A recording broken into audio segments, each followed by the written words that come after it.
Welcome. Today we're reading the chapter NORHALA of the Lightnings, of the novel The Metal Monster. Now, sit tight and let's get into it. We looked upon a vision of loveliness such, I think, as none has beheld since Trojan Helen was a maid. At first all I could note were the eyes, clear as rain-washed April skies, crystal clear as some secret spring sacred to crescented Diana. Their wide grey irises were flecked with golden amber and sapphire flecks that shone like clusters of little aureate and azure stars.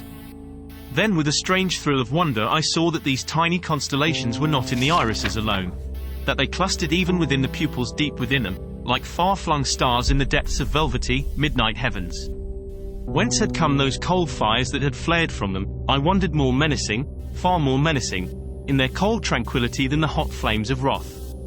These eyes were not perilous, no. Calm they were, and still yet in them a shadow of interest flickered, a ghost of friendliness smiled. Above them were level, delicately penciled brows of bronze. The lips were coral crimson and asleep. Sweet were those lips as ever master painter, dreaming his dream of the very soul of woman's sweetness, saw in vision and limned upon his canvas and asleep, nor wistful for awakening. A proud, straight nose, a broad low brow, and over it the masses of the tendriling tresses, tawny, lustrous topaz, cloudy, metallic. Like spun silk of ruddy copper, and misty as the wisps of cloud that Saltsa, goddess of sleep, sets in the skies of dawn to catch the wandering dreams of lovers. Down from the wondrous face melted the rounded column of her throat to merge into exquisite curves of shoulders and breasts, half revealed beneath the swathing veils. But upon that face, within her eyes, kissing her red lips and clothing her breasts, was something unearthly. Something that came straight out of the still mysteries of the star-filled spaces, out of the ordered, the untroubled, the illimitable void. A passionless spirit that watched over the human passion in the scarlet mouth, in every slumbering, sculptured line of her, guarding her against its awakening. Twilight calm dropping down from the sun sleep to still the restless mountain tarn. Ishtar dreamlessly asleep within nirvana. Something not of this world we know, and yet of it as the winds of the cosmos are to the summer breeze, the ocean to the wave, the lightnings to the glowworm. She isn't human, I heard Ventnor whispering at my ear. Look at her eyes, look at the skin of her. Her skin was white as milk of pearls, gossamer fine, silken and creamy, translucent as though a soft brilliancy dwelt within it. Beside it Ruth's fair skin was like some sun and wind roughened country lasses to Titania's. She studied us as though she was seeing for the first time beings of her own kind. She spoke and her voice was elfin distant, chimingly sweet like hidden little golden bells, filled with that tranquil, far-off spirit that was part of her, as though indeed a tiny golden chime should ring out from the silences, speak for them, find tongues for them. The words were hesitating, halting as though the lips that uttered them found speech strange as the clear eyes found our images. And the words were Persian purest, most ancient Persian. I am NORHALA, the golden voice chimed forth, whispered down into silence. I am NORHALA. She shook her head impatiently. A hand stole forth from beneath her veils, slender, long-fingered with nails like rosy pearls. Above the wrist was coiled a golden dragon with wicked little crimson eyes.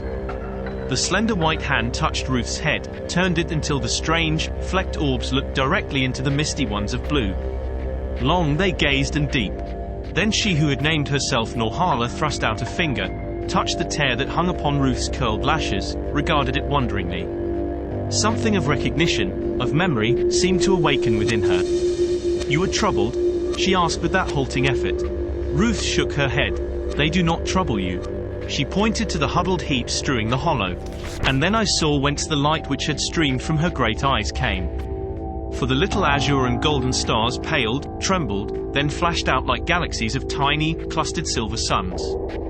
From that weird radiance Ruth shrank, affrighted. No, no, she gasped. I weep for him. She pointed where Chu Ming lay, a brown blotch at the edge of the shattered men. For him? There was puzzlement in the faint voice. For that? But why? She looked at Chu Ming, and I knew that to her the sight of the crumpled form carried no recognition of the human, nothing of kin to her. There was a faint wonder in her eyes, no longer light-filled, when at last she turned back to us. Long she considered us. Now, she broke the silence. Now something stirs within me that it seems has long been sleeping. It bids me take you with me. Come. Abruptly she turned from us, glided to the crevice. We looked at each other, seeking counsel, decision. Chu Ming, Drake spoke. We can't leave him like that. At least let's cover him from the vultures. Come. The woman had reached the mouth of the fissure. I'm afraid. Oh, Martin, I'm afraid. Ruth reached little trembling hands to her tall brother. Come. NORHALA called again. There was an echo of harshness, a clanging, peremptory and inexorable, in the chiming. Ventnor shrugged his shoulders. Come, then, he said. With one last look at the Chinese, the Lamaguyas already circling about him, we walked to the crevice. NORHALA waited, silent, brooding until we passed her, then glided behind us. Before we had gone 10 paces, I saw that the place was no fissure. It was a tunnel, a passage hewn by human hands, its walls covered with the writhing dragon lines, its roof the mountain. The swathed woman swept by us. Swiftly we followed her. Far, far ahead was a wand gleaming. It quivered, a faintly shimmering, ghostly curtain, a full mile away. Now it was close. We passed through it and were out of the tunnel. Before us stretched a narrow gorge, a sword slash in the body of the towering giant under whose feet the tunnel crept. High above was the ribbon of the sky. The sides were dark, but it came to me that here were no trees, no verdure of any kind. Its floor was strewn with boulders, fantastically shaped, almost indistinguishable in the fast-closing dark. Twin monoliths bulwarked the passage end. The gigantic stones were leaning, crumbling. Fissures radiated from the opening, like deep wrinkles in the rock, showing where earth warping, range pressure, had long been working to close this hewn way. Stop! NORHALA's abrupt, golden note halted us, and again through the clear eyes I saw the white starshine flash. It may be well, she spoke as though to herself. It may be well to close this way. It is not needed. Her voice rang out again, vibrant, strangely disquieting, harmonious. Murmurous chanting it was at first, rhythmic and low, ripples and flutings, tones and progressions utterly unknown to me. Unfamiliar, abrupt, and alien themes that kept returning, droppings of crystal clear jewels of sound, golden tollings and all ordered, mathematical, geometric, even as had been the gestures of the shapes, Lilliputians of the ruins, Brobdingnagian of the haunted hollow. What was it? I had it was those gestures transformed into sound. There was a movement down by the tunnel mouth. It grew more rapid, seemed to vibrate with her song. Within the darkness there were little flashes. Glimmerings of light began to come and go like little awakenings of eyes of soft, jeweled flames, like giant gorgeous fireflies. Flashes of cloudy amber, gleam of rose, sparkles of diamonds and of opals, of emeralds and of rubies blinking, gleaming. A shimmering mist drew down around them, a swift and swirling mist. It thickened, was shot with slender shuffled threads like cobweb, coruscating strands of light. The shining threads grew thicker, pulsed, were spangled with tiny vivid sparklings. They ran together, condensed, and all this in an instant, in a tenth of the time it takes me to write it. From fiery mist and gemmed flashes came bolt upon bolt of lightning. The cliff face leaped out, a cataract of green flame. The fissures widened, the monoliths trembled, fell. In the wake of that dazzling brilliancy came utter blackness. I opened my blinded eyes. Slowly the flecks of green fire cleared. A faint lambent sea still clung to the cliff. By it I saw that the tunnel's mouth had vanished, had been sealed. Where it had gaped were only tons of shattered rock. Came a rushing past us as of great bodies. Something grazed my hand, something whose touch was like that of warm metal, but metal throbbing with life. They rushed by and whispered down into silence. Come. NORHALA flitted ahead of us, a faintly luminous shape in the darkness. Swiftly we followed. I found Ruth beside me, felt her hand grip my wrist. Walter, she whispered, Walter, she isn't human. Nonsense, I muttered. Nonsense, Ruth. What do you think she is, a goddess? A spirit of the Himalayas? She's as human as you or I. No, even in the darkness I could sense the stubborn shake of her curly head. Not all human. Or how could she have commanded those things? Or have summoned the lightnings that blasted the tunnel's mouth? And her skin and hair, the too wonderful, Walter. Why, she makes me look coarse. And the light that hovers about her, why, it is by that light we are making our way. And when she touched me, I glowed all through. Human, yes, but there is something else in her, something stronger than humanness, something that makes it sleep, she added astonishingly. The ground was level as a dancing floor. We followed the enigmatic glow emanation. It seemed to me from NORHALA, which was as a light for us to follow within the darkness. The high ribbon of sky had vanished, seemed to be overcast, for I could see no stars. Within the darkness I began again to sense faint movement, soft stirring all about us. I had the feeling that on each side and behind us moved an invisible host. "There's something moving all about us, going with us," Ruth echoed my thought. "It's the wind," I said, and paused, for there was no wind. From the blackness before us came a succession of curious, muffled clickings, like a smothered mitrailleuse. The luminescence that clothed NORHALA brightened, deepening the darkness. "Cross!" She pointed into the void ahead. Then, as we started forward, thrust out a hand to Ruth, held her back. Drake and Ventnor drew close to them, questioningly, anxious. But I stepped forward, out of the dim gleaming. Before me were two cubes. One I judged in that uncertain light to be 6 feet high, the other half its bulk. From them a shaft of pale blue phosphorescence pierced the murk. They stood, the smaller pressed against the side of the larger, for all the world like a pair of immense nursery blocks, placed like steps by some giant child. As my eyes swept over them, I saw that the shining shaft was an unbroken span of cubes, not multi-arched like the Lilliputian bridge of the Dragon Chamber, but flat and running out over an abyss that gaped at my very feet. All of 100 feet they stretched, a slender, lustrous girder crossing unguessed depths of gloom. From far, far below came the faint whisper of rushing waters. I faltered, for these were the blocks that had formed the body of the monster of the hollow, its flailing arms. The thing that had played so murderously with the armored men, and now had shaped itself into this anchored, quiescent bridge. "Do not fear," it was the woman speaking, softly, as one would reassure a child. "Ascend. Cross. They obey me." I stepped firmly upon the first block, climbed to the second. The span stretched, sharp-edged, smooth, only a slender, shimmering line revealing where each great cube held fast to the other. I walked at first slowly, then with ever-increasing confidence, for up from the surface streamed a guiding, a holding force, that was like a host of little invisible hands, steadying me, keeping firm my feet. I looked down. The myriads of enigmatic eyes were staring up at me from deep within. They fascinated me. I felt my pace slowing, a vertigo seized me. Resolutely I dragged my gaze up and ahead, marched on. From the depths came more clearly the sound of the waters. Now there were but a few feet more of the bridge before me. I reached its end, dropped my feet over, felt them touch a smaller cube, and descended. Over the span came Ventnor. He was leading his laden pony. He had bandaged its eyes so that it could not look upon the narrow way it was treading. And close behind, a hand resting reassuringly upon its flank, strode Drake, swinging along carelessly. The little beast ambled along serenely, sure-footed as all its mountain kind, and docile to darkness and guidance. Then, an arm about Ruth, floated NORHALA. Now she was beside us, dropped her arm from Ruth, glided past us. On for 100 yards or more we went, and then she drew us a little toward the unseen canyon wall. She stood before us, shielding us. One golden call she sent.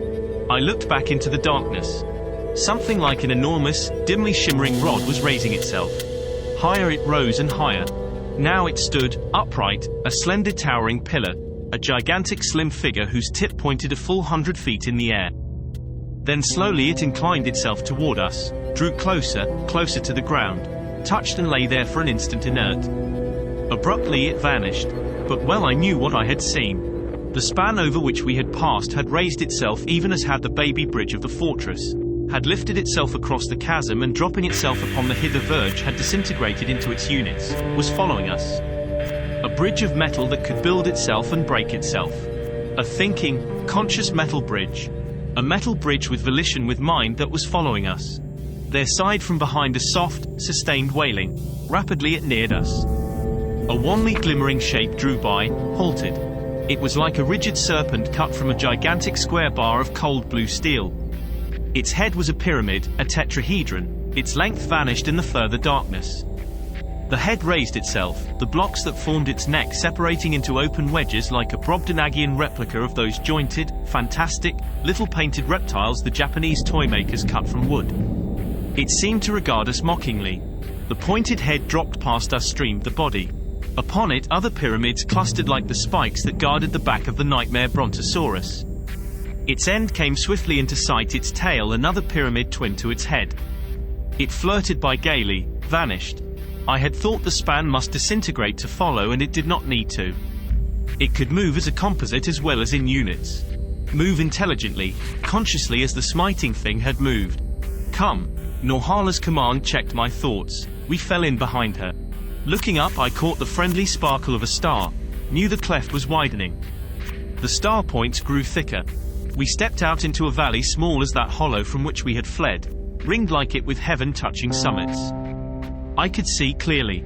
The place was suffused with a soft radiance, as though into it the far, bright stars were pouring all their rays, filling it as a cup with their pale flames. It was luminous as the Alaskan valleys when on white Arctic nights they are lighted, the Athabascans believe, by the gleaming spears of hunting gods. The walls of the valley seemed to be drawn back into infinite distances. The shimmering mists that had nimbused Norhala had vanished, or merging into the wan gleaming had become one with it. I stared straight at her, striving to clarify in my own clouded thought what it was that I had sensed as inhuman never of our world or its peoples.